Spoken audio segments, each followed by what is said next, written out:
कहते हैं दिल्ली दिल बरों की है, दिल जलों की है। कहते तो ये भी हैं कि दिल्ली दिल फरेबों की भी है। और लकी यानी कि लक्ष्मण लाल अग्रवाल में ये सारे गुण मौजूद थे। लोग उसकी शक्ल को देखकर ही कह देते थे, अबे दिल्ली से हो क्या। लकी वैसे दिखने में स्मार्ट और अट्रैक्टिव था, पर जेब से खस्ता हालत होने की वजह से रहता बेहद सिंपल तरीके से था। शर्ट का रंग उड़ा हुआ और पैंट से पैबंद जुड़ा हुआ। कहने को तो उसकी उम्र के लड़के दिल्ली की सड़कों पर रात को मोटर बाइक दौड़ाते थे, लेकिन लकी उर्फ लक्ष्मण लाल अग्रवाल सिर्फ कमरे से कॉलेज में पढ़ाई और गर्लफ्रेंड डिम्पल के साथ थोड़ा वक्त बिताना, फिर कॉलेज से दुकान, दुकान से जब होम डिलीवरी आए तो वहाँ, और फिर घर चला जाता था। हाँ, कभी कभी जब वो किसी लड़के को खाली सड़क पर मोटर बाइक दंदनाते हुए देखता तो कहता, एक दिन अपना टाइम भी आएगा जब मैं चश्मा लगा कर बैठूंगा और पीछे डिम्पल को बैठाऊंगा। देखना, जब वो मेरी कमर में अपना हाथ कसेगी और मैं तेजी से मोटरसाइकिल को इंडिया गेट के आसपास दौड़ाऊंगा, तो सारे दिल्ली का दिल हम दोनों को देखकर जलेगा। दुकान में रखा हुआ बर्नॉल भी काम नहीं आएगा। लकी ने कहा और अपने हाथ में बर्नॉल की क्रीम को दबा दिया। जैसे ही उसने क्रीम को दबाया, उस क्रीम बाहर आ गई। अबे गधे, क्या कर रहा है? वो कोई स्पंज की गेंद है क्या जो उसे दबा रहा है? दुकान के मालिक ने उससे फटकारते हुए कहा और उसके सर पर एक चपत लगा दी।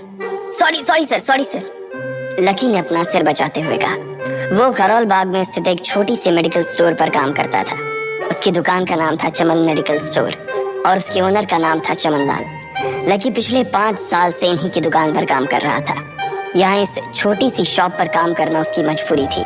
लाइफ में कंगाली की वजह से उसे कॉलेज में पढ़ाई पूरी करने के लिए पार्ट टाइम जॉब करना था। उसने कई अच्छी जगह अच्छी तनख्वाह की नौकरी ढूंढी, पर नहीं मिली और वो इस मेडिकल स्टोर पर ही अटक गया। गधे, अब इसके पैसे क्या तेरा बाप भरेगा? कटेगा। इसका पैसा भी तेरी तनख्वाह से कटेगा और एमआरपी से डबल रेट में कटेगा। चमन ने अपने दांतों को किचमिचाते हुए कहा। गुस्से की वजह से उसकी नाक फूल गई थी और लकी की सांसें। उसने घबराते हुए ओनर से पूछा, एमआरपी से डबल क्यों सर जी? ताकि अगली बार से ऐसी कोई हरकत करने से पहले तू डबल बार सोचे। चमन ने कहा और उसके हाथ से ट्यूब छीन ली। उसका जी तो चाह रहा था कि वो लकी की खोपड़ी पर एक और बार अपना हाथ साफ कर ले, लेकिन उससे पहले ही दुकान का फोन बजने लगा।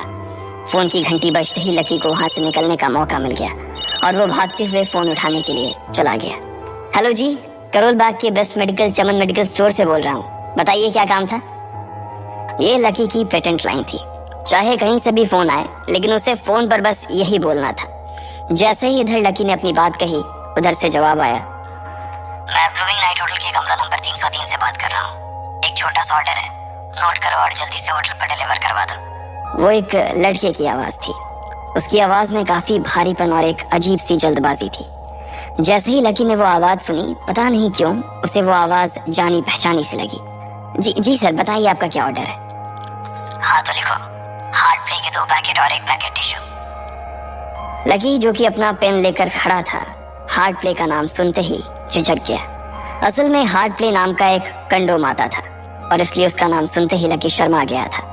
इतने साल से भी मेडिकल की स्टोर पर काम करने के बाद उसे इन चीजों का नाम सुनने में शर्म आती थी।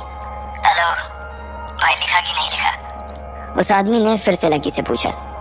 जी सर, लिख लिया सर, लिख लिया। लकी ने खिसिया कर हंसते हुए कहा। लिख लिया तो फिर लेकर निकल, उस लड़के ने कहा। उसकी आवाज सुनकर ना जाने ऐसा क्यों लग रहा था कि वो बहुत बड़ा आदमी था। जी सर, मैं सर, लेकिन सर बाहर तो बारिश हो रही है, लकी ने कहा। उसने देखा कि बाहर बहुत तेज बारिश हो रही थी। उनकी दुकान के सामने पानी भर गया था और तेज हवाओं की वजह से चमन मेडिकल स्टोर का बोर्ड भी गिर गया था। लकी को लग रहा था कि वो इतनी तेज बारिश में अभी एकदम से तो नहीं निकल पाएगा, तो उसने उस लड़के को समझाते हुए कहा, सर मैं ऑर्डर तो ले आऊंगा पर थोड़ा टाइम लग जाएगा, बारिश थोड़ी थम जाए। अब इससे पहले कि वो कुछ आगे बोल पाता, फोन पर लड़का बोल पड़ा। तुम्हारे मालिक को पता है कि तुम मल्होत्रा जी के लड़के को मना कर रहे हो? हाँ पता है, बारिश हो रही है, इसलिए सारा सामान अच्छे से थैली में पैक करके लाना और लेट नहीं होना चाहिए, समझे? उस लड़के ने कहा और इससे पहले कि लकी आगे कुछ कह पाता, उसने फोन काट दिया। उधर से लकी के दुकान का ओनर उसे घूर कर देखा जा रहा था। लकी के हाथ में पेन और पेपर देखकर ही वो समझ गया था कि उसके पास कोई ऑर्डर आया था।